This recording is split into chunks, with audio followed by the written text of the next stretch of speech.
اگر زیادہ آگے بات کی نا تو میں کھل کے بتا دوں گا سب کو، مجھے پتہ ہے، زیادہ پھیلنے کی ضرورت نہیں ہے. تو کچھ لوگ ہوتے ہیں ان کے پاس معلومات ہوتی ہیں، وہ آپ کو آ کے کہتے ہیں وہ جو چیز تھی نا وہ نہیں بھولنا، وہ والی. پھر اور جو بیٹھے ہوئے ہیں وہ کہیں گے کون سی چیز؟ کچھ نہیں. Right؟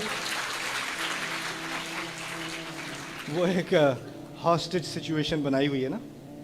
دو باتیں اس نے کی ان کو پورے سبجیکٹ سے، پورے مضمون سے ہٹانے کی. اب بات سننا موسیٰ علیہ السلام کی. کہتے ہیں فعلتها اذن، جس حرکت کا آپ ذکر کر رہے ہیں، جس غلطی کا آپ ذکر کر رہے ہیں، وہ میں نے کی تھی اس وقت. اس سے ڈرنے کے بجائے مجھ سے غلطی ہوئی، سب کو پتہ چل جائے گا مجھ سے غلطی ہوئی. ان کو پہلے پتہ ہے، سب کو پتہ ہے مجھ سے ہوئی غلطی. آپ صحیح کہہ رہے ہیں. لیکن فرعون نے یہ بات پہلے نہیں کہی تھی، فرعون نے یہ بات دوسری کہی تھی. پہلی بات کہی تھی ناشکری والی، نافرمانی والی، بدتمیزی والی، وہ پہلی بات تھی. لیکن موسیٰ کو اس بات کا احساس ہے علیہ السلام کہ اصل جو بڑا مسئلہ ہے وہ قتل والا مسئلہ ہے، کیس والا مسئلہ ہے. تو بڑی بات کو پہلے سامنے لے کے آتے ہیں. اس سے ایک بات یہ بھی سامنے آتی ہے کہ وہ جذبات میں نہیں ہے، وہ بھی عقلی بات کر رہے ہیں ابھی تک. اور وہ آگے سے فرعون کو کہتے ہیں ہاں میں نے کی تھی، وَأَنَا مِنَ الضَّالِّينَ. اور اس وقت میں کنفیوز تھا. ضال کے معنی ہم اردو میں ہمیشہ گمراہ کر دیتے ہیں، وہ ہمیشہ گمراہ نہیں ہوتے. ضلع کے معنی میں کنفیوژن کے معنی بھی آتے ہیں. کسی چیز کو صحیح سے نہ سمجھ سکا ہو کوئی تو اس کو بھی ضال کہا جاتا ہے. تو اس وقت میں کنفیوز تھا، مجھ سے واقعی غلطی ہوئی. اور پھر کیا کہتے ہیں، عجیب بات، فَفَرَرْتُ مِنْكُمْ لَمَّا خِفْتُكُمْ. اور اس کے نتیجے میں تم سب سے بھاگ گیا تھا. فرعون تو ایک شخص ہے، لیکن منکم میں فرعون کی طرف اشارہ نہیں ہے، وہ من کا ہوتا ہے عربی میں. کہا ہے فَفَرَرْتُ مِنْكُمْ لَمَّا خِفْتُكُمْ، میں تم سب سے بھاگ گیا جب میں تم سب سے ڈرا کرتا تھا. فَفَرَرْتُ مِنْكُمْ لَمَّا خِفْتُكُمْ. Thank you. میرے پاس ویسے تھا ڈبہ. Okay that's okay, I can sweet, it's fine. دیکھیں جب کمرے میں پریزیڈنٹ ہو نا تو پروٹوکول یہ ہوتا ہے کہ صرف پریزیڈنٹ سے بات کی جاتی ہے. آپس میں آپ گپ شپ کر رہے ہوگے نا تو وہ بدتمیزی ہوتی ہے کس کے ساتھ؟ پریزیڈنٹ کے ساتھ. ٹیچر کلاس میں ہو، اسٹوڈنٹس آپس میں بات کر رہے ہوں تو کیا ہوتا ہے؟ بدتمیزی ہوتی ہے نا. امام خطبہ دے رہا ہے، لوگ آپس میں بات کر رہے ہیں، امام کے ساتھ بدتمیزی ہے کہ نہیں؟ یہی ہے نا. لیکن اس کا سب سے اعلیٰ جو کرائم ہے وہ پریزیڈنٹ کے سامنے ہے یا بادشاہ کے سامنے ہے. بادشاہ سامنے ہے، بات باقیوں سے ہو رہی ہے. موسیٰ علیہ السلام نے تمام کی طرف مڑ کے کہا مجھ سے غلطی ہوئی تھی لیکن میں تم سب سے بھاگ گیا تھا. اور اس سے وہ اس بات کا اشارہ کر رہے ہیں کہ مجھے یہاں پروٹوکول کی فکر نہیں ہے، حق کی بات میں نے کرنی ہے. لگتا ہے یہ عقلی بات نہیں کرنا چاہ رہے، یہ جذباتی بات کرنا چاہ رہے ہیں. تو شاید آپ کا عقل کا دروازہ ابھی تک کھلا ہے، میں آپ سے ہی بات کر لوں. اور پھر کہتے ہیں لما خفتکم، جب میں تم لوگوں سے ڈرا کرتا تھا میں بھاگ گیا. فوہب لی ربی حکما وجعلنی من المرسلین، پھر میرے رب نے مجھے حکم دے دیا. حکم کہتے ہیں پختگی دے دی، مجھے پکا بنا دیا، اور حکمت بھی دے دی، اور مجھے بھیجنے والوں میں سے بنا دیا، مجھے رسول بنا دیا. اس لیے میں واپس آ گیا. کیا باتیں کرنی تھی موسیٰ نے؟ دو باتیں. پہلی بات کیا تھی؟ رسول. دوسری بات کیا تھی؟ اب دیکھا، کہا ہاں میں نے کی تھی، پھر میں بھاگ گیا، پھر مجھے رسول بنا دیا، میں واپس آ گیا. اپنے پوائنٹ پہ واپس آ گئے. پہلے پوائنٹ پہ کتنے پوائنٹ رہ گئے؟ ایک اور رہ گیا، بنی اسرائیل والی بات. کہتے ہیں وَتِلْكَ نِعْمَةٌ تَمُنُّهَا عَلَيَّ أَنْ عَبَّدْتَ بَنِي اسرائیل. واقعی حق تو یہ ہے کہ آپ نے میرے اوپر بڑا احسان کیا ہے، بڑی آرام سے میری زندگی یہاں پہ گزری ہے. آپ کی بات بالکل ٹھیک ہے، لیکن کیا یہ اس بات کو جسٹیفائی کرتی ہے کہ آپ تمام بنی اسرائیل کو غلام بنا کے رکھو؟ اس کا بنی اسرائیل کو غلام بنانے سے کیا تعلق ہے؟ ٹھیک ہے آپ کا بہت شکریہ، میرا بیڈ روم بڑا زبردست تھا، لیکن یہ جو غلامی میں آپ نے رکھا ہوا ہے اس کا اس سے کیا تعلق ہے؟ یہ تو بالکل اللاجیکل ہے. تو موسیٰ علیہ السلام نے کیا کیا؟ اس کی دو جذباتی باتیں لے کے ان کو واپس اپنی بات کی طرف لے آئے. اٹس جینیس دونوں چیزوں کو. یعنی انہوں نے ایک پیغام بھیج دیا فرعون کو بھی اور باقی سارے بیٹھنے والوں کو بھی کہ میں جو بات کرنے آیا ہوں اس سے مجھے جذبات میں ڈال کر پھسلایا نہیں جا سکے گا. اللہ تعالیٰ سے انہوں نے دعا کی تھی وَيَضِيقُ صَدْرِي، اور شکایت کی تھی، بلکہ اپنے خوف کا اظہار کیا تھا وَيَضِيقُ صَدْرِي وَلَا يَنْطَلِقُ لِسَانِي، میرا سینہ تنگ ہو جاتا ہے، میری زبان نہیں چلتی. اللہ نے آگے سے کہہ دیا تھا کلا، کچھ نہیں ہوگا، تمہارا سینہ تنگ نہیں ہوگا. تمہاری زبان چلے گی. اب وہ زبان چل رہی ہے اور وہ جذبات میں آئے بغیر چل رہی ہے. میرے نوجوان بہن بھائی اور بڑے بھی کیا سیکھ رہے ہیں ابھی کہ آپ کی زندگی میں کچھ ایسے لوگ ہوتے ہیں, فرعون نہیں ہوتے, ان کی طرف اشارہ بھی کرنے کی ضرورت نہیں ہے, لیکن وہ آپ کو جذباتی بنا دیتے ہیں, اور جب وہ آپ جذباتی بناتے ہیں تو آپ جذباتی ہو جاتے ہو, اور یہی آپ کی غلطی ہے کہ آپ جذباتی ہو جاتے ہو. جو بات کرنی ہوتی ہے اس پہ رہا کرو, اپنے آپ کو ٹھنڈا رکھو, غصہ کرنے کی ضرورت نہیں, رونے کی ضرورت نہیں, نروس ہونے کی ضرورت نہیں, خاموش ہونے کی ضرورت نہیں, کانفیڈنس رہنا ہے, ٹھنڈا رہنا ہے, اپنے آپ کو پکا کرنا ہے. موسیٰ علیہ السلام کی آیات سے تھوڑی ہمت لینی ہے کہ کیا کرنا چاہیے اس سچویشن میں. اچھا اب فرعون کو بھی سمجھ آ گیا کہ یہ تو ہٹنے والے ہیں نہیں, یہ بھی ڈھیٹ ہو گئے, دوبارہ انہوں نے بات کر دی. تو آگے سے پھر کہا کہ اب اس کو کیسے ڈیل کیا جائے. تو وہ کہتے ہیں, فرعون کہتا ہے قال فرعون وما رب العالمین, کیا رب العالمین. دوسری ٹیکٹک اس کی, وہ بھی بہت سارے لوگ استعمال کرتے ہیں, لاہور میں نہیں صرف ملتان میں.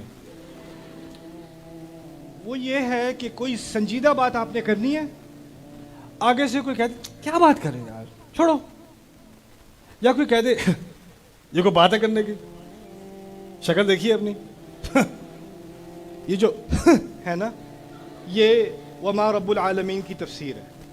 یعنی کسی چیز کو ڈسمس کرنا جیسے اس کی کوئی اہمیت ہی نہیں ہے. جی میں نے آپ سے ایک ضروری بات کرنی ہے, ٹائم نہیں ہے میرے پاس. اچھا کیا پتہ نہیں ہے, ضروری بات یہ چیز جو ہے نا, اور یہ کئی رشتوں میں یہ بات کئی سالوں تک چلتی رہتی ہے, کئی سالوں تک چلتی رہتی ہے, بات ڈسمس کی جا رہی ہے. میرے پاس اس بات کا کوئی اسٹیمنا نہیں ہے, اچھا بڑا لمبا دن تھا میرا, میں بہت اسٹریس ہوں, مجھے یہ بات نہیں کرنی, اگلے دن مجھے یہ بات نہیں کرنی, 4 دن بعد آپ بات کرنے کی کوشش کرو, یار کیا رٹا لگایا ہوا ہے, نہیں کرنی بات مجھے, ہر بار یہی بات. یعنی وہ بات کرے گا نہیں اور کہے گا ہر بار یہی بات ہوتی ہے. دیکھا نا, تو یہ ہے وما رب العالمین, تنزیہ بات ہے, ڈسمس کرنے والی بات ہے. اب اس کے بعد بھی انسان چپ ہو جاتا ہے, اب یہ بات کرنا ہی نہیں چاہ رہا, میں کیا کروں آگے سے, مجھے تو چپ کرا دیا انہوں نے اس طرح. السلام کو کیا پختگی دی اللہ نے. آگے سے کہتے ہیں اچھا وہ کہہ رہے ہیں نا کیا رب العالمین, تو وہ تنزیہ سوال ہے, لیکن انہوں نے اس کو ایسے سنا جیسے وہ واقعی سوال ہے, اور ان کو بھی پتہ ہے تنزیہ ہے, لیکن طنز کا جواب بھی طنز یہ ہوتا ہے کہ آپ اس کو حقیقی سمجھیں اور حقیقی سوچ کے اس کا جواب دیں. تو وہ کہتے ہیں رب السماوات والارض وما بینہما ان کنتم موقنین, وہ تو رب تمام آسمانوں کا اور زمین کا اگر تم باقی سب یقین کرنے کے لیے تیار ہو تو. یعنی دوسری دفعہ اس نے فرعون کو ڈسمس کیا, انہوں نے باقی سب سے بات کر رہے ہیں, اور کس چیز کا ذکر کیا, آسمانوں کا اور زمین کا. آسمان اور زمین کی اہمیت سمجھ لیں. فرائنہ کا ایمان تھا, ان کا یقین یہ تھا, ان کے عقائد میں تھا کہ اصل خدا سورج ہے اور سورج کی اولاد فرائنہ ہے. تو جو سورج اٹھتا ہے اور جاتا ہے نا, وہ ان کا معبود ہے وہ, اور وہ آسمانوں کا معبود ہے اور زمینوں کا معبود فرعون ہے. یہ ان کا فلسفہ تھا. ایک ہی جملے میں رب السماوات والارض وما بینہما, آسمانوں کا رب, زمین کا رب, اور جو ان دونوں کے درمیان ہے ان کا رب. اگر تم باقی لوگ عقلی بات کی بنیاد پر یقین کرنے کو تیار ہو, میں اس رب کی طرف سے آیا ہوں جو آسمان کا بھی رب ہے اور زمین کا بھی. یعنی نہ یہ آسمان کا رب ہے اور نہ اس کے باپ دادا زمین کے, نہ یہ زمین کا رب ہے نہ اس کے باپ دادا آسمان کے رب ہیں. ان کا پورا فلسفہ توڑ دیا ایک جملے میں انہوں نے. لیکن بات پھر بھی یہی, اس نے پوچھا تھا نا اگر رسول ہو تو کس کے ہو, کیا رب لگایا ہوا ہے. تو انہوں نے آگے سے جواب دیا رب السماوات والارض وما بینہما ان کنتم موقنین. اس میں ایک اور بات بھی سامنے آ گئی, بہت بڑی توہین ہے فرعون کے لیے, بہت زبردست بےزتی ہوئی ہے. وہ تو اس طرح کہہ رہے ہیں جیسے فرعون تو عقل استعمال کر نہیں سکتا, اس کو تو جذباتی باتیں کرنی آتی ہیں یا بات ڈسمس کرنی آتی ہے, اس میں اتنا کانفیڈنس نہیں ہے کہ میری بات کا صحیح عقلی جواب دے سکے, تو وہ تو بیوقوف ہے, دیکھتے ہیں آپ میں عقل ہے کہ نہیں. یعنی اس بات سے انہوں نے کنایتاً فرعون کو بیوقوف بھی کہہ دیا. اب فرعون جو ہے وہ, ابھی اس کے بارے میں تھوڑی بات کرتے ہیں. پہلے یہ سوچتے ہیں کہ آپ جو پنکھا دے رہے تھے نا, آپ پر کیا گزر رہی ہے. آپ دن رات فرعون کے سامنے پنکھا کرتے ہو, اور اب کسی نے آ کے فرعون کو 2 دفعہ اپنی اوقات دکھا دی, آگے سے جواب دے دیا, تو آپ کو تو اندر سے بڑا اچھا لگ رہا ہے رائٹ. آج تو مزہ آ گیا. اوکے, آپ کا تو کچھ زیادہ ہی پسینہ نکل رہا ہے, میں ذرا تیز کر دوں. اب جب انہوں نے موسیٰ علیہ السلام نے یہ بات کی ہے نا کہ میرا رب آسمانوں کا رب ہے، زمین کا رب ہے، اور تمام ان کے درمیان جو ساری چیزیں ان کا رب ہے، انہوں نے اس ملک کے اور اس نظام کے قائم کیے ہوئے مذہب کی نفی کی یا نہیں کی؟ مجھے آپ یہ بتائیں. نفی کی ہے نا؟ اور اس کے ماننے والوں کے سب سے بڑے اس کمرے کے اندر ہیں. تو آپ کسی ایسے مقام پر جا کر ان کے بلیفز کی، ان کے عقائد کی توہین کرو گے، ان کی نفی کرو گے، تو وہ سارے اٹھ جانے چاہیے، ان سب کو غصہ آ جانا چاہیے کہ کیا بات کر دی، رب ہیں وہ ہمارے، سورج، سب کو غصہ آ جانا چاہیے ان کے اوپر، موسیٰ علیہ السلام کے اوپر. مزے کی بات یہ ہے سارے ایسے سن رہے ہیں، اور کچھ لوگ تو چپکے سے اپنا فون نکال کے ریکارڈ بھی کر رہے ہیں اسنیپ چیٹ پہ ڈالنے کے لیے، اس کے ساتھ فائر ایموجی لگا دی، آج مزہ آ رہا ہے بہت، یہ فرعون کی شکل دیکھو. تو فرعون کو اندازہ ہو گیا کہ کمرے میں کسی کو غصہ نہیں آیا، آنا چاہیے تھا، میرے ساتھ ہیں یہ لوگ، میری حمایت میں، میری وفاداری میں سب کو کھڑے ہو کے کہنا چاہیے تھا، کیا بات کر رہا ہے، کسی نے نہیں کہا. تو اب فرعون کا غصہ موسیٰ پہ ہونے کے بجائے اب فرعون کا غصہ کہاں جا رہا ہے؟ باقی سب پہ. فرعون کہتا ہے قرآن میں اللہ تعالیٰ نے ریکارڈ کیا، قال لمن حولہ الا تستمعون، اپنے ارد گرد سب سے کہتا تم سن نہیں رہے کیا؟ تم میں سے کسی کو غصہ نہیں آیا؟ اوہ تو کیا ریکارڈ کر رہا ہے؟ کمرے میں لوگ اب موسیٰ علیہ السلام سے امپریس ہونا شروع ہو گئے. اب بات یہ سمجھنے کی کوشش کریں کہ جب یہ بات شروع ہوئی تھی تو موسیٰ علیہ السلام بالکل یہاں پہ تھے، فرعون وہاں پہ تھا. ایک دو جملے ہوئے اور فرعون کا مقام اپنے ہی محل کے اندر نیچے ہو رہا ہے، اور آہستہ آہستہ موسیٰ کا مقام اونچا ہو رہا ہے. اس کے اندر، اس کمرے کے اندر بیٹھے ہوئے لوگ اب آہستہ آہستہ موسیٰ علیہ السلام سے امپریس ہونا شروع ہو گئے. اور یہ دیکھیں، یہ سمجھنے کی کوشش کریں کہ فرعون کی حکومت عظیم ترین حکومتوں میں سے ہے تاریخ کی، اور اس کا کوئی فوج بھی سامنا نہیں کر سکتی. جتنا ان کا روب تھا وہ اصل میں اپنی جو تعمیر، ان کی عظیم تعمیرات ہیں، وہ پانی کے نزدیک بنایا کرتے تھے کہ اور قومیں وہاں سے گزریں اپنی کشتیوں کو لے کے تو ڈر جائیں کہ یہ کیسے لوگ ہیں. اصل اس انٹیمیڈیشن فیکٹر تھا اس کا. اور اس حکومت کا سب سے اعلیٰ آفس، اس کے اندر یہ بات ہو رہی ہے. سمجھنے کی بات یہ ہے کہ اگر اس کمرے کے اندر کے لوگ، اگر وہ موسیٰ علیہ السلام سے امپریس ہو گئے تو پھر فرعون بس ایک بڈھا بابا بیٹھا ہوا ہے کرسی پہ، اس کی کوئی اور حیثیت نہیں ہے. اس کی ساری حیثیت اصل میں وہ اور لوگوں کے بلبوتے پہ جا کر وہ اس تخت پہ بیٹھا ہوا ہے.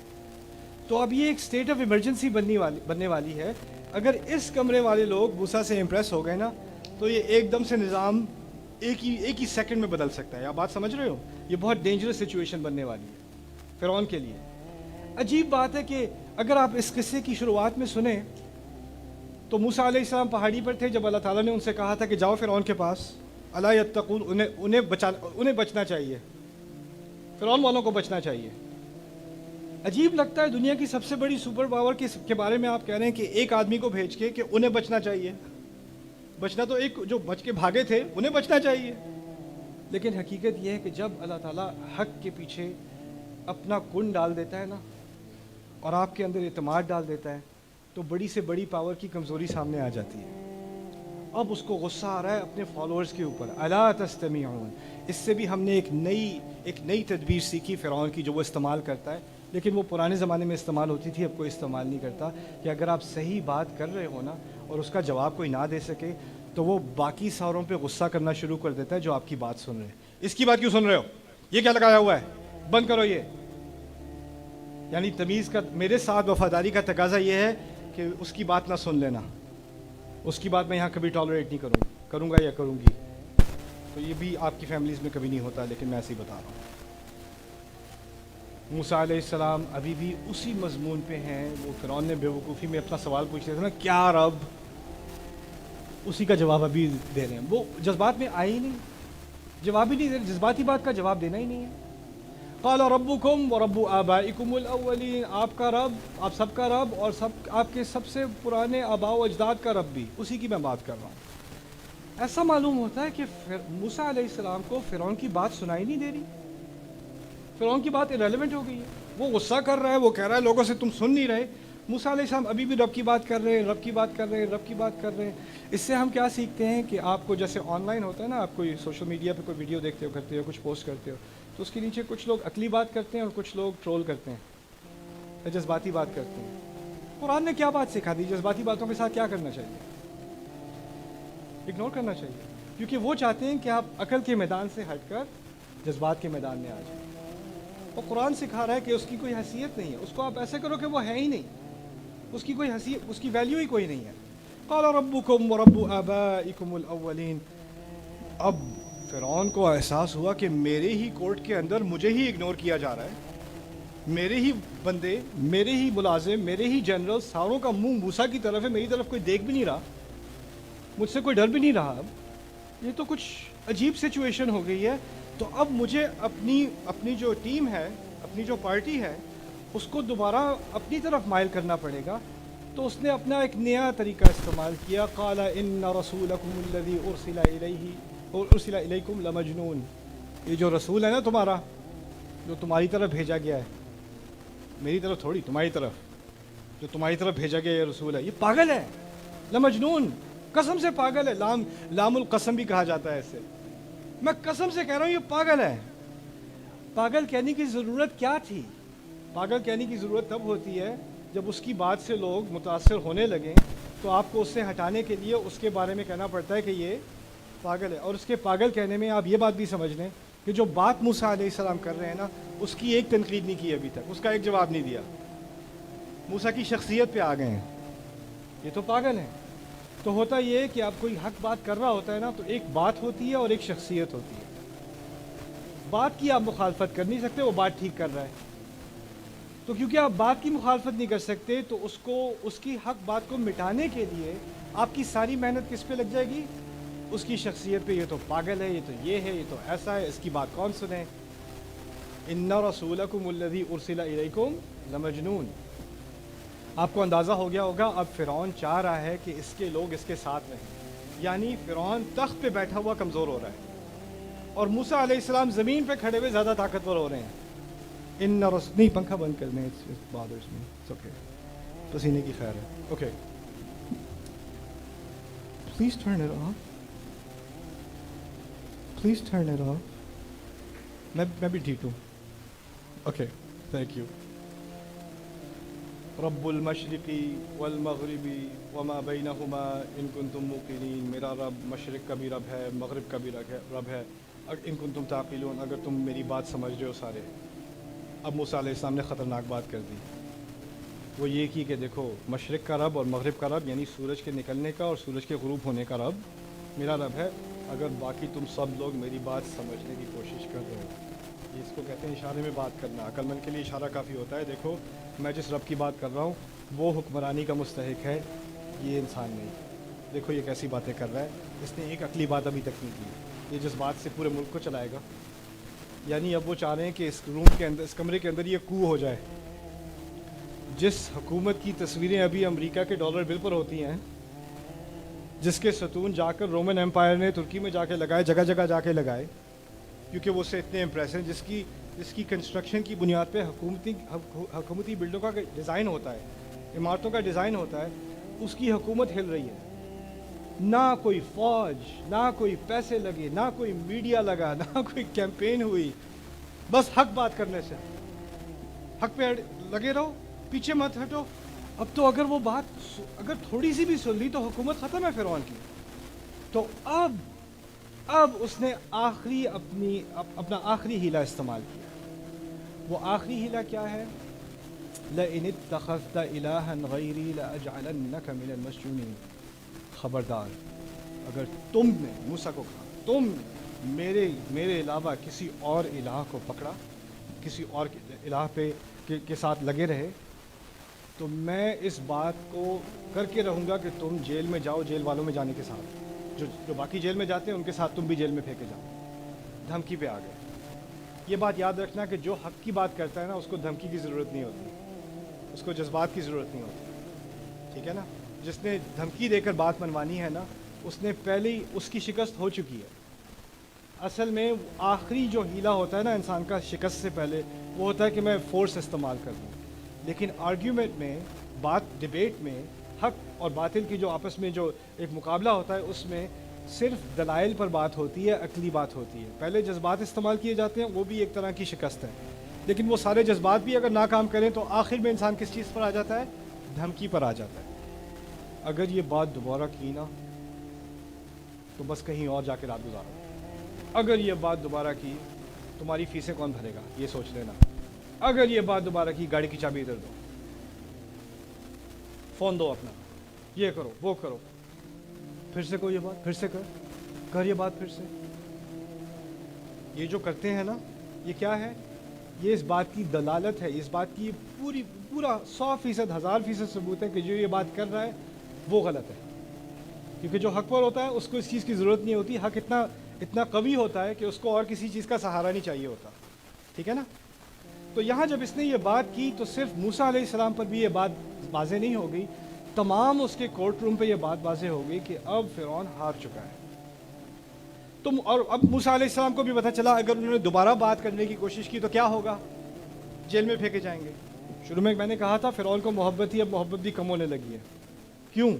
کیونکہ جتنی بھی کسی کو محبت ہونا، جب ان کا کنٹرول ختم ہو رہا ہونا تو وہ جو ظاہری محبت تھی وہ بھی ختم ہونی شروع ہو جاتی ہے. کیونکہ انسان کو یا آخر میں یا کسی سے محبت ہے یا اپنے اقتدار سے محبت ہے.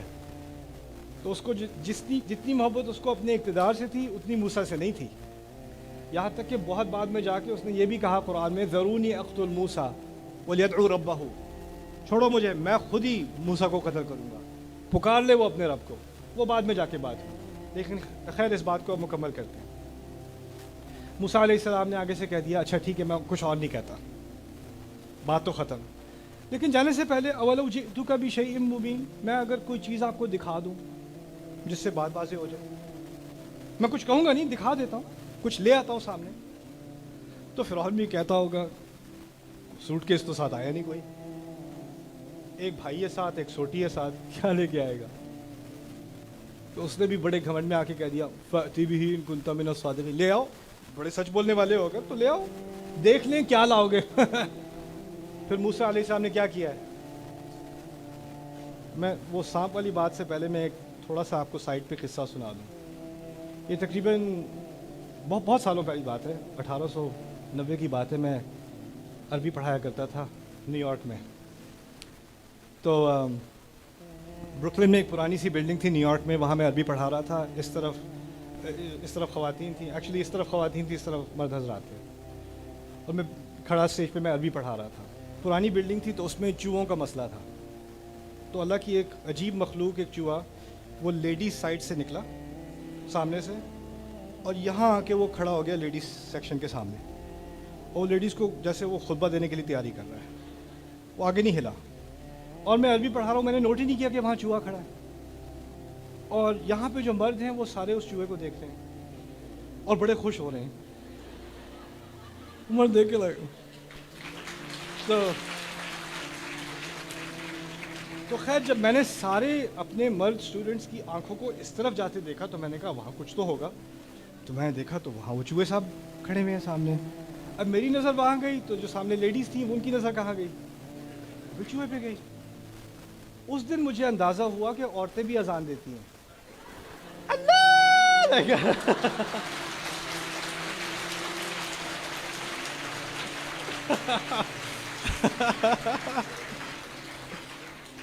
کوئی کرسی پہ چڑھی ہوئی ہے، دادی اماں کرسی پہ چڑھی ہوئی ہے، کوئی اللہ لا الہ الا هو الحی القیوم. وہ جو ہے نا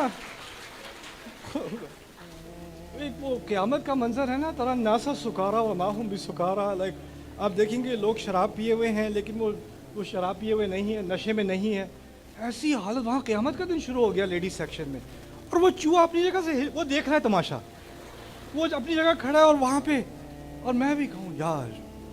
مجھے پھر اسی وقت خیال آیا کہ دیکھیں آپ کو میں نے جاب پکڑائی تھی نا پنکھے والی، اس ہال کے اندر موسیٰ علیہ السلام نے اپنی سوٹی پھینکی ہے، اور اس سانپ کی اس کی تین خصوصیات قرآن نے بتائی.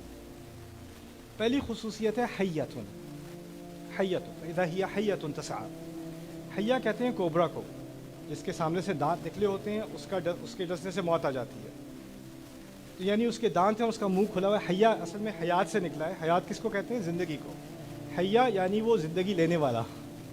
جب اس کا منہ کھل جاتا ہے نا تو زندگی ختم ہونے والی ہے نا، تو اس کو حیا کہا جاتا ہے تعبیر میں.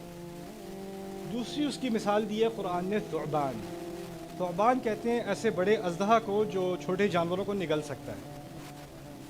تو ایک طرف جو کوبرا ہوتا ہے وہ دبلا ہوتا ہے اور ثعبان جو ہے وہ موٹا ہوتا ہے. قرآن نے یہ جو سانپ بنایا ہے نا، یہ اور ہی اسپیشیز ہے. یہ دونوں کی ایک کمبینیشن ہے اور اتنی خطرناک ہے کہ اس کے بارے میں تیسری جو خصوصیت قرآن نے بتائی ہے وہ جان ہے، یعنی جن معلوم ہوتا ہے. یہ تو دنیا کی مخلوق معلوم ہی نہیں ہوتا. تو یہ کوئی چوہا نہیں تھا جو کمرے میں آ گیا، یہ ایک بہت بڑا سانپ اژدہا جو انسان کو بھی نگل لے، اور اس کے دانت نکلے ہوئے ہیں سامنے سے، اور پھر وہ تسعا، وہ گھومتا پھر رہا ہے. آپ اندازہ کرو اگر آپ کی وہاں جاب تھی تو آپ کیا کرو گے اس وقت؟ I quit. فرعون بھی اپنے تخت پہ چڑھ گیا ہوگا. سارے پورے کمرے میں پہلے موسیٰ علیہ السلام کے الفاظ کی وجہ سے انہوں نے کمرے پر اپنا غلبہ کر لیا تھا. اور اب ایک چیز اس ڈیمونسٹریشن کے ذریعے اب ساری آنکھوں پر بھی غلبہ ہے. پہلے کانوں پر غلبہ تھا، اب آنکھوں پر بھی غلبہ ہے، اب دلوں پر بھی غلبہ ہے. خوف بھی آ گیا. پہلے امپریس ہوئے ہوئے تھے، اب ڈر بھی گئے سارے.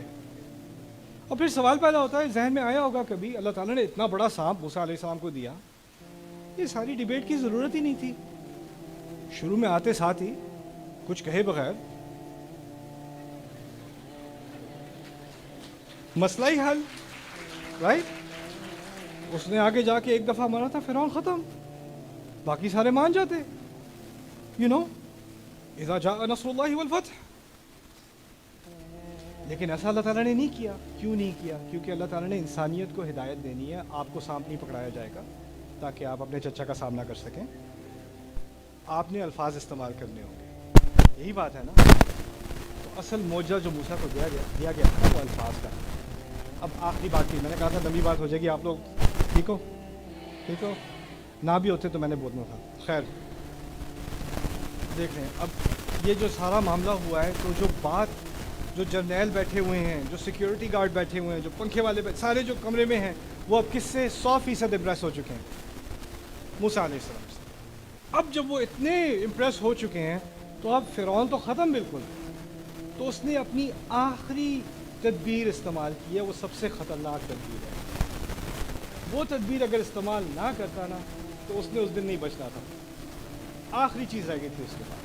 اب دھمکی سے کام نہیں چلے گا، اب ان کو پاگل کہنے سے کام نہیں چلے گا، ان کو شرمندہ کرنے سے کام نہیں. وہ ساری تدبیر استعمال کر چکا، ساری ضائع ہو چکی. اب اس کے ہتھیار ختم ہوتے چلے جا رہے ہیں. اس کے پاس ایک ہی رہ گیا ہے بس استعمال کرنے کو، اور یہ بڑا عظیم ہیلا ہے، بڑی عظیم تدبیر ہے. یہ تدبیر سمجھنے کے لیے میں آپ کو ایک مثال دیتا ہوں. آپ لوگ میرے بھائیوں برا نہیں ماننا، میں آپ کی حمایت میں بھی بعد میں مثال دوں گا. یہاں نہیں ہوتا، ملتان میں ہوتا ہے. میاں بیوی ہے. شوہر جو ہے وہ بیوی کی قدر نہیں کر رہا، اس سے بدتمیزی سے بات کرتا ہے، اس کی ہر چیز کا مذاق اڑاتا ہے، اسے برا بھلا کہتا ہے. وہ سمجھتی ہے شاید کیونکہ میں بدصورت ہو گئی ہوں اس لیے، تو وہ کوشش کرتی ہے کہ میں ذرا اپنا حلیہ بھی ٹھیک کر دوں، شاید کچھ بدل جائے گا. تو وہ پھر میک اپ کرتی ہے، اچھے کپڑے کرتی ہے، بال ٹھیک سے کرتی ہے، ان کا فیوریٹ ڈنر بناتی ہے، کینڈل لائٹ لگاتی ہے، بچوں کو جلدی سلا دیتی ہے. وہ آفس سے تھکے ہوئے آتے ہیں، وہ اپنی اینک بھی اتار دیتی ہے بیوی. پھر دروازہ کھولتی ہے، شوہر اندر آتا ہے. شوہر دیکھ کے کہتا اینک اتارنے سے اچھی لگنے لگو گی. تو وہ آگے سے کہتی نہیں، اینک اتارنے سے آپ اچھے لگتے ہیں.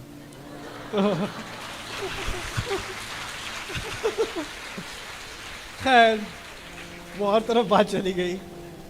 میں تو جو بیوی ہے وہ اپنی سہیلی سے بات کر رہی ہے، تو میری بات کو اگنور کرتے ہیں، مجھے ہر وقت انسلٹ کرتے رہتے ہیں، میری کسی چیز کی قدر نہیں کرتے، اور یہ سالوں سے چل رہا ہے، مجھ سے نہیں رہا جا رہا، مجھ سے نہیں رہا. وہ سہیلی سے بات کر رہی ہے. سہیلی کہہ رہی ہے آپ اس کو کنفرنٹ کریں، آپ بات کریں. اور کہتی آج میں بات کر کے رہوں گی. تو اب وہ دروازہ کھولا تو شوہر جو ان کا ہے وہ آئس کریم لے کے کھڑا ہوا ہے، وہ جنگ کے لیے تیار، وہ آئس کریم لے کے، یہ دیکھو میں کیا لے کے آیا ہوں، یاد ہے یہ والی آئس کریم؟ اور وہ جو ابھی تیار تھی، اس کے ہاتھ میں تلوار تھی، وہ بھی کہتی ہے جی یاد ہے، اور پھر بیٹھ کے وہ پہلی دفعہ پارک میں بیٹھ کے کھائی تھی نا وہ، ہاں چلو وہاں چل کے کھاتے ہیں، چلیں۔ اور پھر بعد میں سہیلی سے بات، سہیلی کہتی ہے کیا ہوا، کنفرنٹ کیا؟ نہیں اصل میں ان پہ نا کام پہ بہت پریشر ہوتا ہے تو اس لیے وہ کبھی کبھی وہ غصہ کر جاتے ہیں، لیکن وہ بہت پیار کرتے ہیں، اصل میں ایسی کوئی بات نہیں ہے، پتہ ہے وہ آئس کریم بھی لے کے آئے تھے آج، پتہ ہے اب وہ والی۔ اب وہ بیوی کے دماغ میں آتا ہے کہ یہ تو بدل گئے ہیں، یہ تو پرانے والے ہو گئے ہیں جیسے ہوتے تھے وہ،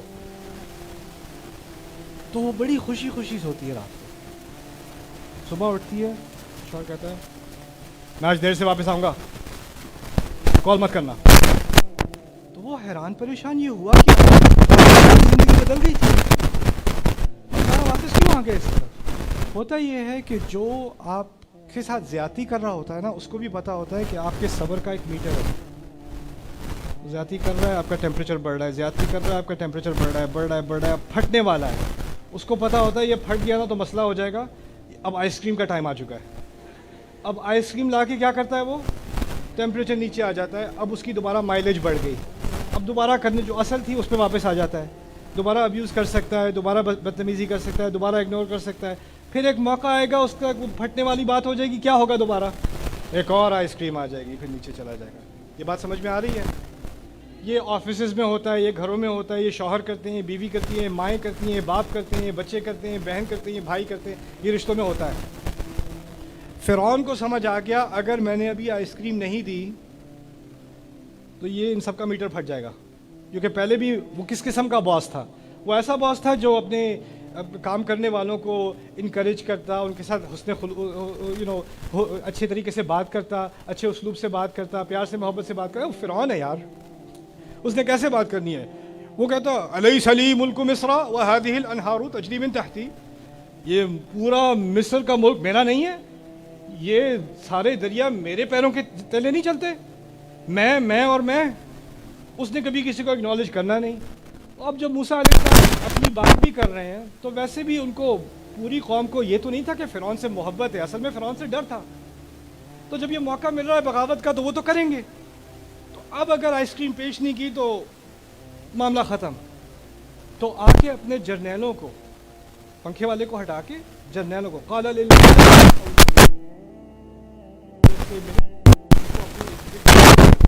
وہاں سام چل رہا ہے، ارد گرد بلا کے کہتا ہے ان ھذا لساحر علیم، یہ بہت ہی زبردست قسم کا بڑا علم والا یہ جادوگر ہے، یرید ان یخرجکم من ارضکم بسحرہ فماذا تأمرون، یہ چاہتا ہے کہ تم کو تمہاری اپنی زمین سے نکال دے، تو تم بتاؤ میں کیا کروں۔ یہ تم کا لفظ جو اس نے استعمال کیا ہے نا، اس نے زندگی میں کبھی استعمال نہیں کیا۔ ہمیشہ کیا لفظ استعمال کرتا ہے؟ میں اور میں۔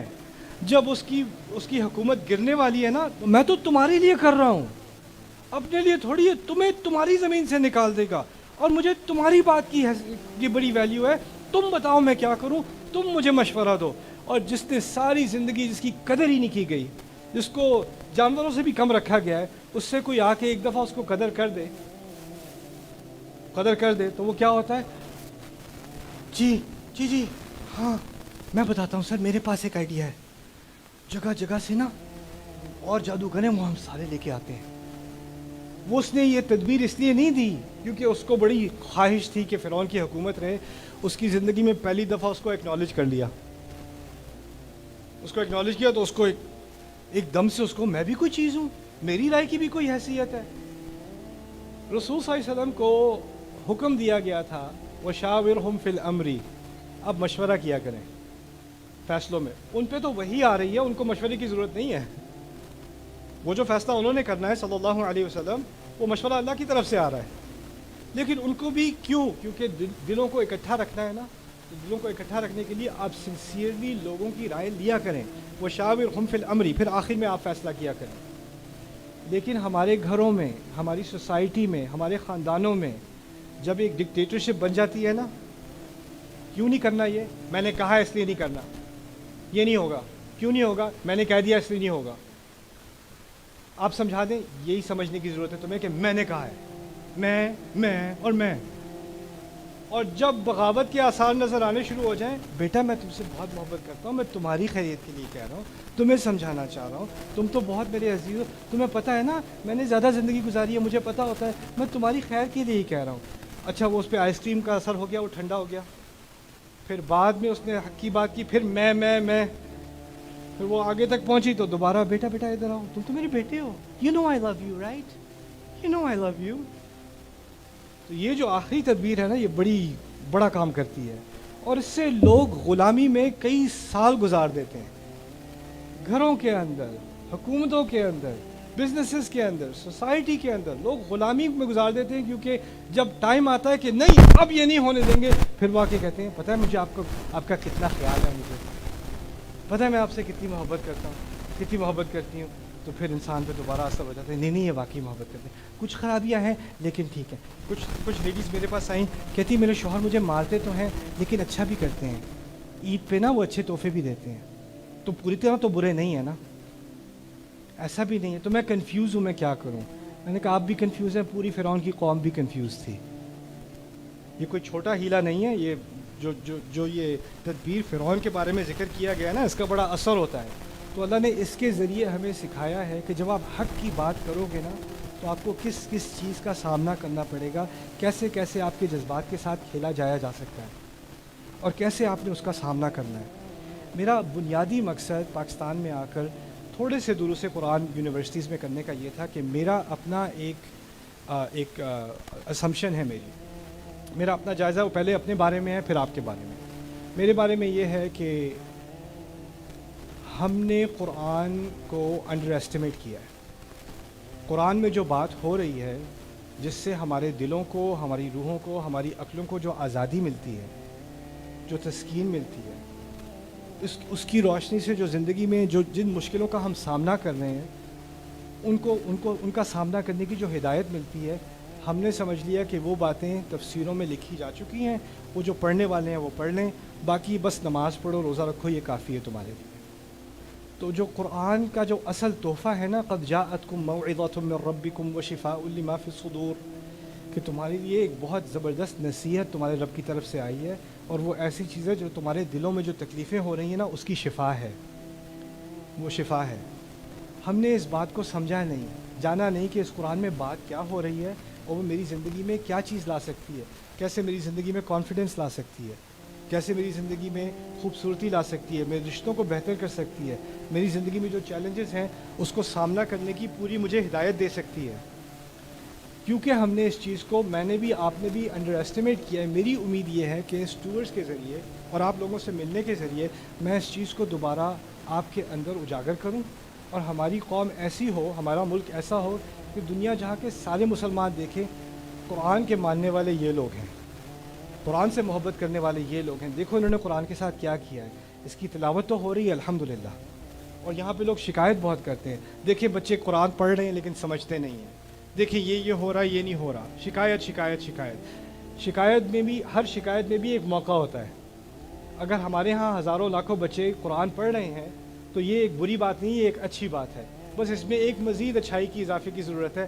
اب اگر ان کو قرآن کا سمجھنا بھی تھوڑا سا ہم اس کو فراہم کر دیں، کمپلین کرنے کے بجائے یہ سمجھتے ہیں نہیں، تو اگر آپ ایک انسٹیٹیوشن کو بھی لے لیں، ایک گاؤں کو بھی لے لیں، 100 بچوں کو بھی لے لیں، اور ان کے لیے کوئی ایک پلان بنا دیں کہ 1 سال کے اندر ان کو موسیٰ علیہ السلام کا قصہ سمجھ آنا شروع ہو جائے، ان کو بقرہ تھوڑی بہت سمجھ آنی شروع ہو جائے، ان کو قرآن کے جو بنیادی دروس ہیں جو ایک نوجوان کو چاہیے، وہ پورا قرآن بھی ایک سال میں سمجھنا ہے، کچھ چیزیں سمجھ میں آنی شروع ہو جائیں، تو آپ دیکھو گے کہ اس کی شخصیت میں، اس کی زندگی میں، اس کے آنے والے رشتوں میں، اس کی آنے والی جاب میں، سب میں ایسی تبدیلی آئے گی کہ اس سے تو انشاءاللہ ہمارا پورا ملک بدل جائے گا، پورا ملک بدل سکتا ہے.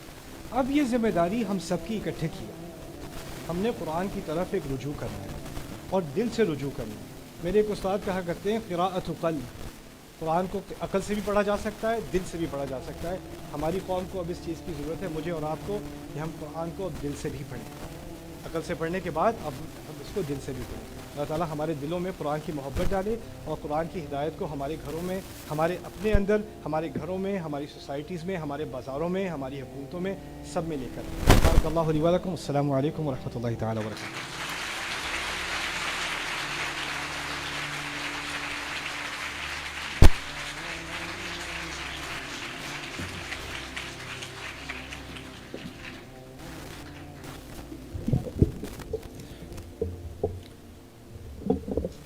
نعمان علی خان جو ہے قرآن حکیم، اس کا ایک مومن سے، مسلمان سے کیا تعلق ہونا چاہیے۔ قرآن حکیم کی وہ آیت انا انزلنا الیکم کتابا فیہ ذکرکم افلا تعقلون، کہ یہ ہم نے تمہاری طرف یہ کتاب نازل کی ہے، اس میں تمہارا ہی تذکرہ ہے، تمہارا ہی ذکر ہے، تم سمجھتے کیوں نہیں ہو۔ تو یہ اسی آیت کی تفسیر اپنے درس میں بیان کر رہے تھے کہ ہم اپنا ذکر، اپنا احوال، اپنے حالات، اپنے مسائل، اپنے سوالات اور ان کے جوابات سارے کے سارے قرآن حکیم سے جو ہے وہ حاصل کریں، ان کی طرف رجوع کریں۔ رجوع الی القرآن کی اس تحریک میں ہم سمجھتے ہیں کہ عصر حاضر کے جو ہے ایک نمائندہ ہیں اور عصر حاضر کے معلن ہیں۔ اللہ رب العزت ان کے جو ہے قوت لسانی میں مزید اضافہ فرمائے، اس میں مزید برکت دے، اور یہ اسی طرح قرآن سے لوگوں کو منسلک کرتے رہیں، قرآن کی طرف ان کو جو ہے وہ پلٹاتے رہیں، لوٹاتے رہیں۔ اظہار تشکر کے لیے مختصراً جو ہے وہ تشریف لائیں گے پروفیسر ڈاکٹر محمد اعجاز، شیخ زید اسلامک سینٹر کے ڈائریکٹر۔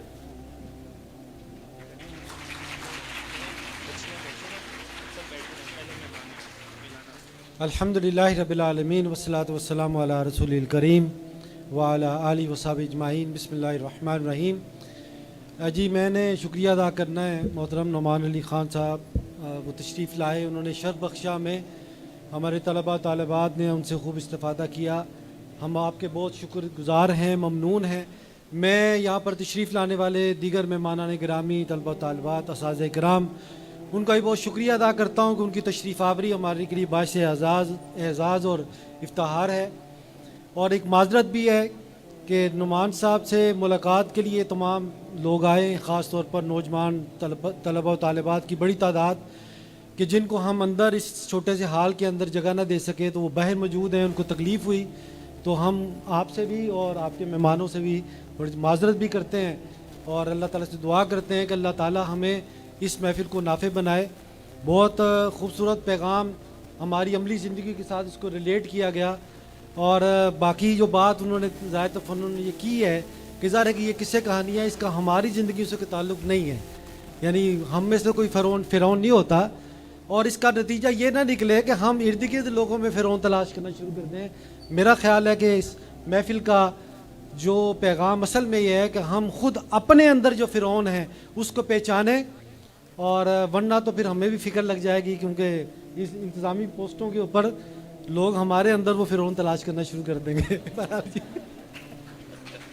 تو یہ بھی فکر ہے۔ تو میں آخر میں پھر محترم نعمان علی خان صاحب کا، دیگر مہمانان گرامی کا بہت شکریہ ادا کرتا ہوں اور ان کے ممنون ہیں، اور جو انتظامیہ میں شریک تھے، جن لوگوں نے ہماری انتظامیہ کے لوگ، طلباء و طالبات میں، اساتذہ کرام، اور جنہوں نے اس تقریب کو کامیاب بنانے میں اپنا وقت لگایا ہے، محنت کی ہے، ہم ان کے بھی بہت شکر گزار ہیں۔ اللہ تعالیٰ سے دعا کرتے ہیں کہ اللہ تعالیٰ ان سب کو اجر عظیم عطا فرمائے۔ بہت شکریہ۔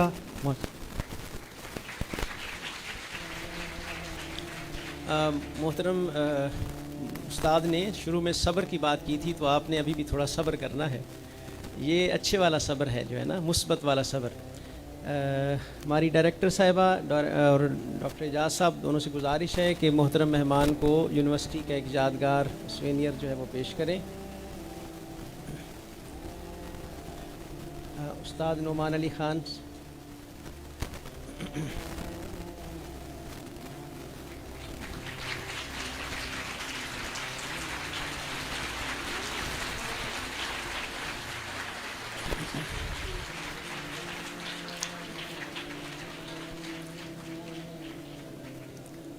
جیسا کہ استاد نے ذکر کیا ہے کہ ان کی ایک ویب سائٹ ہے بینہ کے نام سے، جہاں پر جو ہے قرآنی عربی لسان القرآن سکھائی جاتی ہے، اور وہاں پر ان کے دروس ہوتے ہیں، لیکچرز ہوتے ہیں۔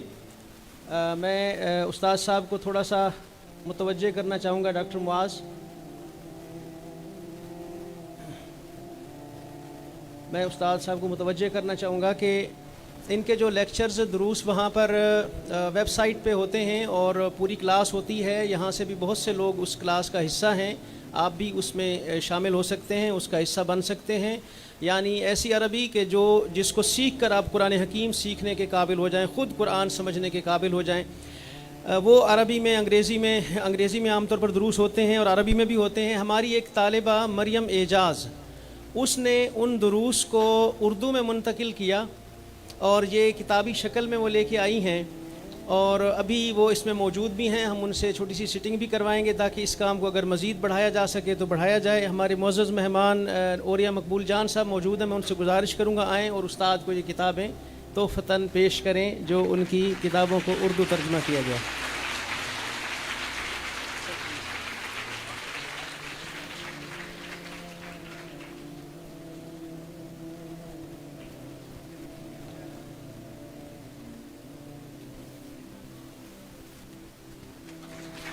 سر اس کے بعد چائے اوکے اوکے اوکے اوکے۔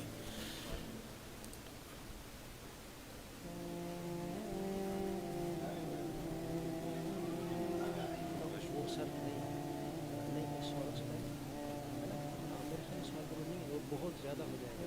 جی جی ڈاکٹر حسن صاحب، ڈاکٹر حارث صاحب،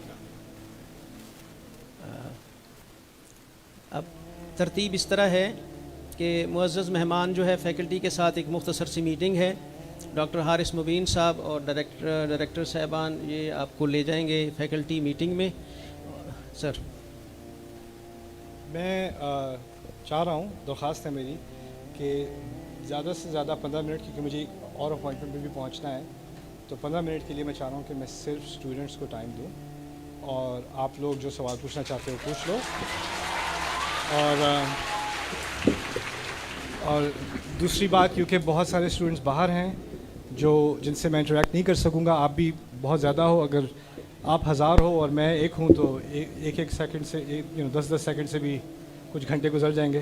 تو میری خواہش یہ ہے کہ اگر ایک نوجوان لڑکا، ایک لڑکی اگر سوال کچھ مختصر سے پوچھ لیں، اور جو باقی نہیں پوچھ سکے وہ اگر آپ لکھ دو مجھے، کیونکہ میں وہ سوالات جمع کر رہا ہوں اور میں ان کو اگنور نہیں کرنا چاہتا۔ میری آنے کا اس کے بنیادی مقاصد میں سے یہ تھا کہ میں آپ کی بات سنوں۔ میں تو بولتا رہتا ہوں، میں آپ کو سننے کے لیے بھی آیا ہوں انشاءاللہ۔ جزاک اللہ خیر۔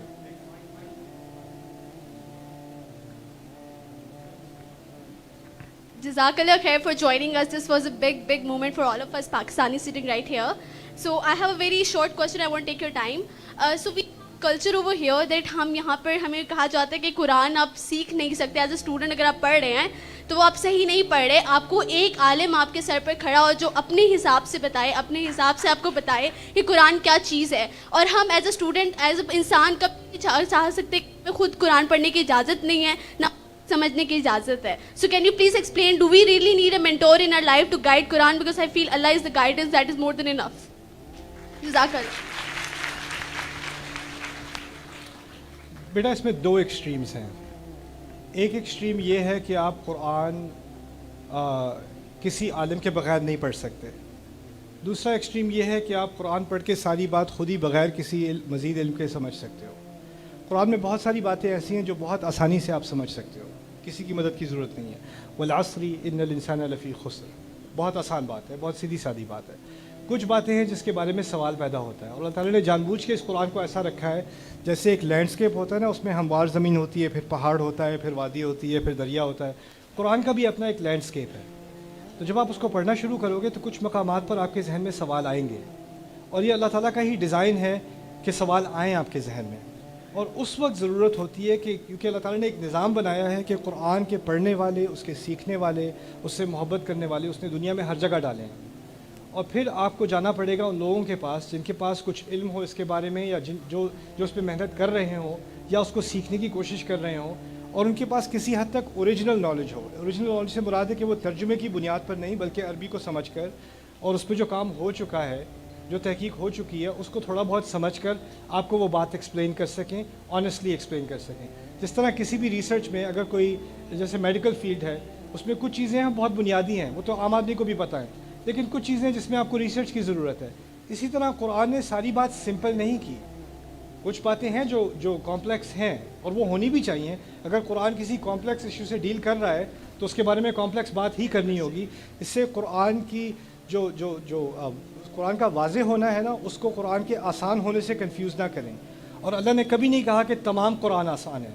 اللہ نے خاص کہا ہے وَلَقَدْ يَسَّرْنَا الْقُرْآنَ لِلذِّكْرِ, اس کو عربی میں قید کہا جاتا ہے. یعنی اللہ نے یاد دہانی کے لیے, نصیحت کے لیے قرآن کو آسان کیا ہے کہ اس کے جن مقامات میں نصیحت ہو رہی ہے وہ آسان ہے.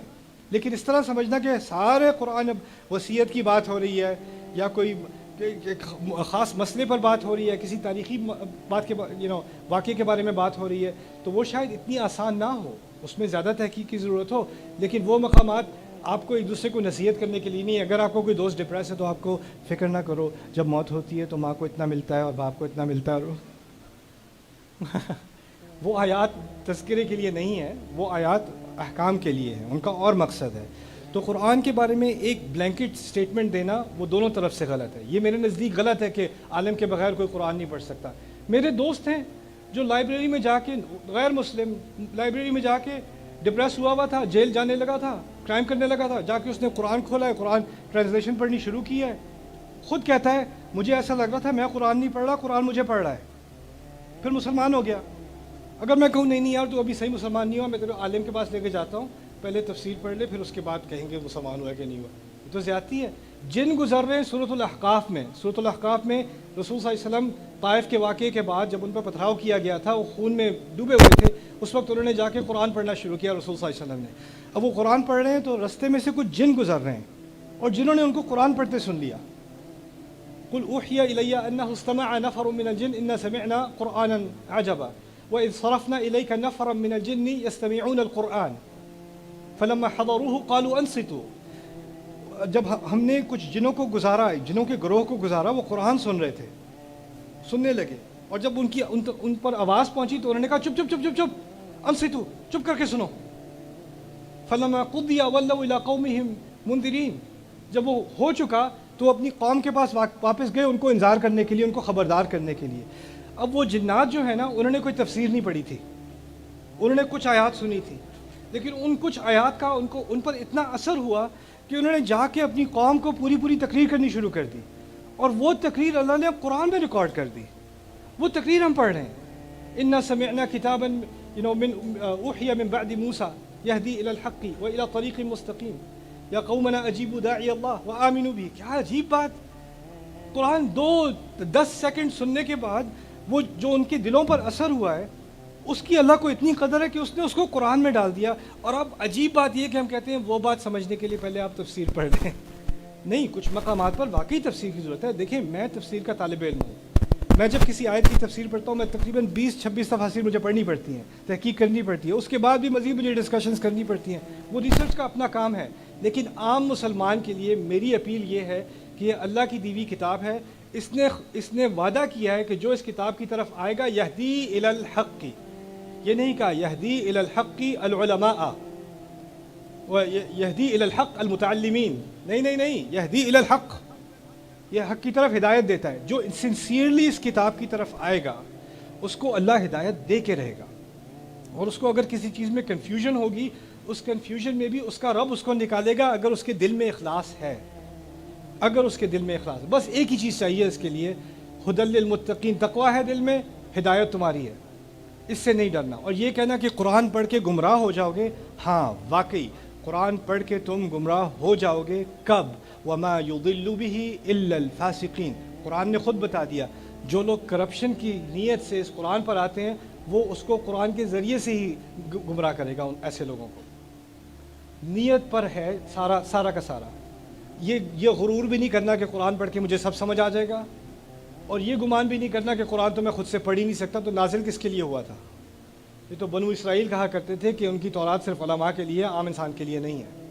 وَمِنْهُمْ أُمِّيُّونَ لَا يَعْلَمُونَ الْكِتَابَ إِلَّا أَمَانِيَّ. یہ تو قرآن نے کہہ دیا نا. تو یہ قرآن تو انقلاب تھا کہ ہر انسان تک خدا کا کلام پہنچے, تو اب تو پہنچانا ہی پڑے گا. آخری بات میں یہ کہہ دوں کہ اب آپ کے سامنے ایتھیزم سیکھنے کے لیے بہت آسانی ہے, یوٹیوب پہ آپ سیکھ سکتے ہو. آپ کو کوئی بھی الٹا سیدھا نظریہ سیکھنا ہے وہ آپ سیکھ سکتے ہو, بس قرآن نہ سیکھ لینا غلطی سے, قرآن کے بارے میں نہ پوچھنا. یہ پاگل پن ہے, اس پاگل پن کو ختم کرنے کی ضرورت ہے انشاءاللہ. السلام علیکم.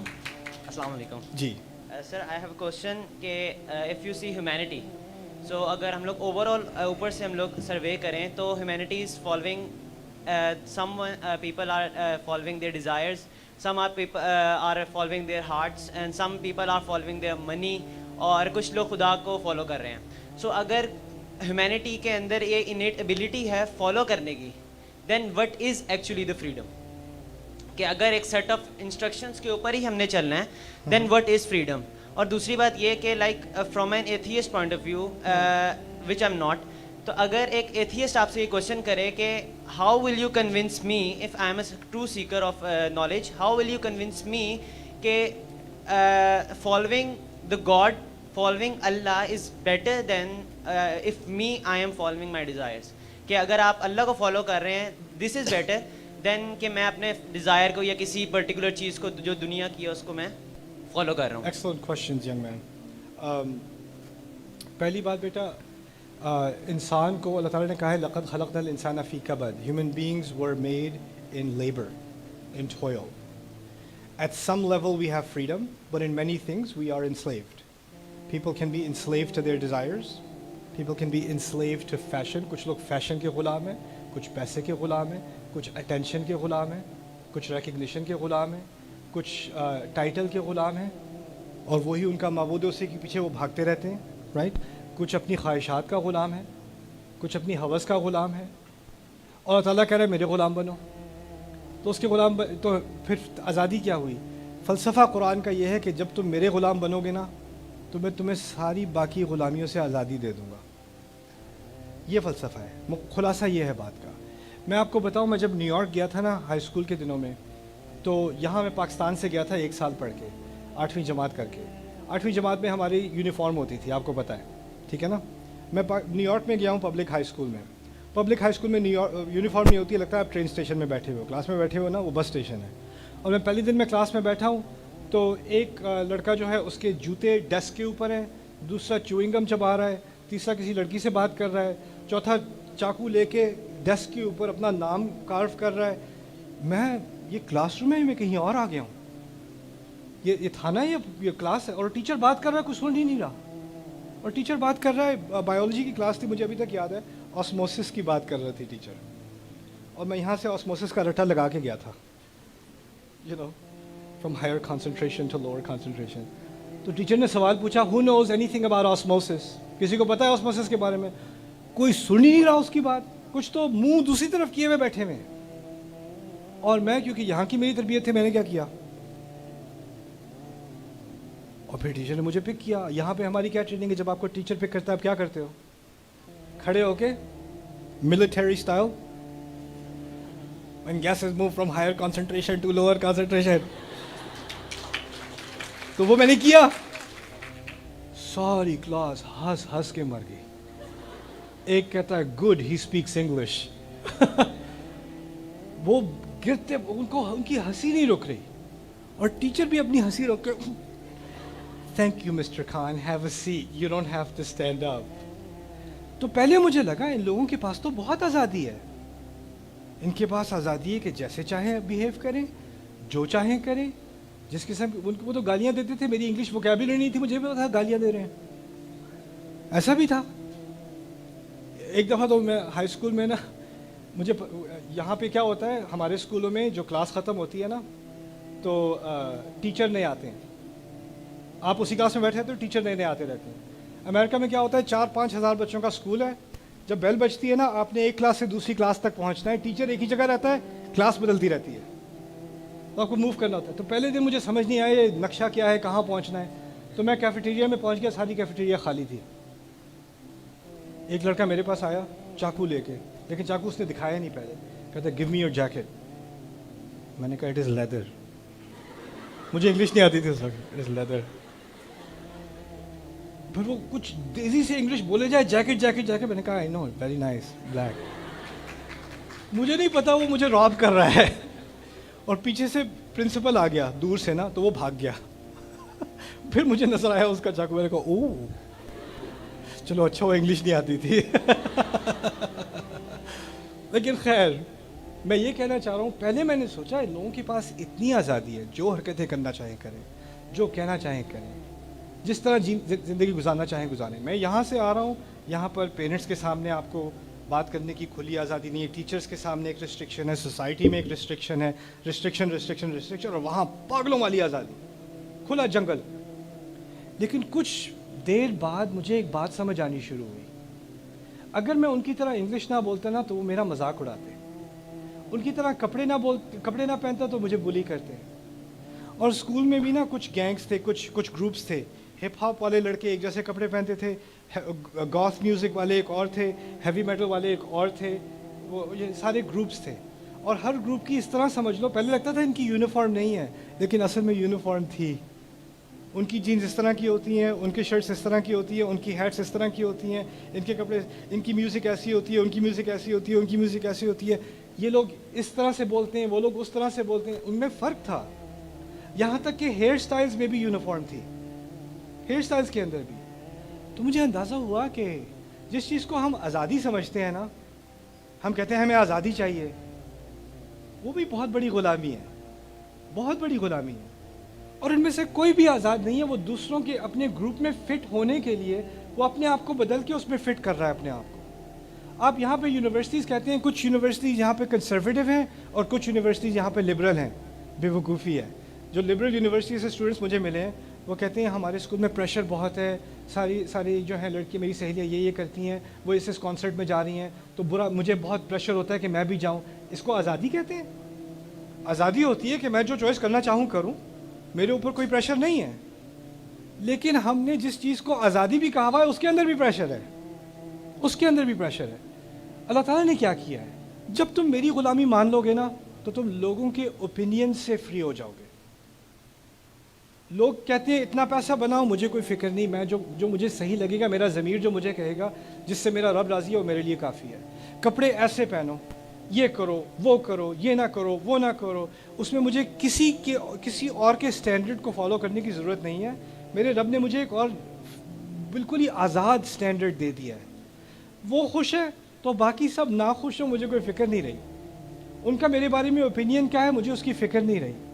ہم پاکستان میں 14 اگست کو آزادی مناتے ہیں, لیکن آپ آزادی منانے والے لوگ اگر ذہنی طور پر ابھی تک غلام ہیں نا, یا فیشن کے, یا خاندانی تقاضوں کے, یا کلچر کے, یا ہمارے جو غلط قسم کے کوئی سٹینڈرڈز بنے ہوئے ان کے, ایک دوسرے سے مقابلہ کرنے میں الہاکم التکاثر حتی زرتم المقابر, تو اس چیز سے آزادی دلانے کے لیے اصل میں ہمارا دین آیا ہے.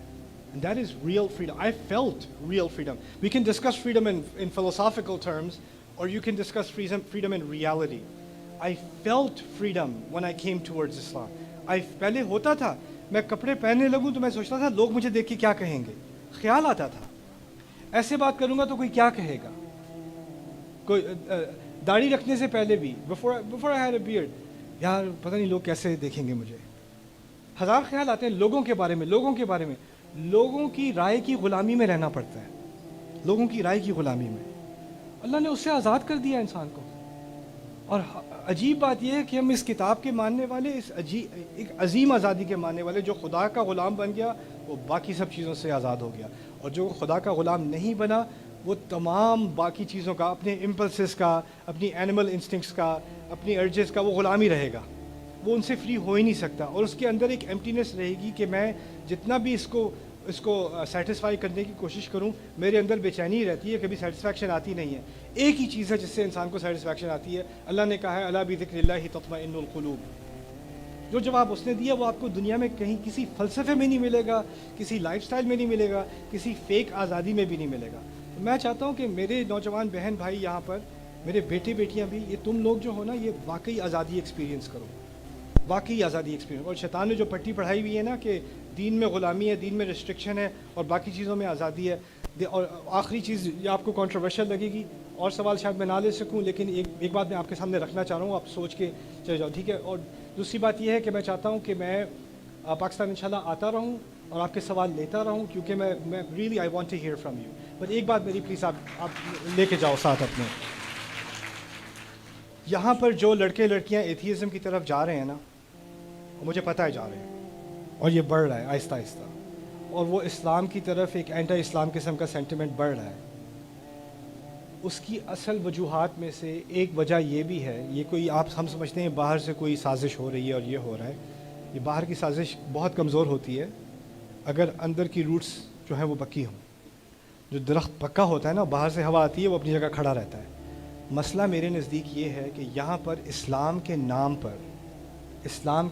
پر گھروں میں، سوسائٹی میں، تقریروں میں جو زیادتیاں اسلام کے نام پر زیادتیوں کو اسلام بتایا گیا ہے نا.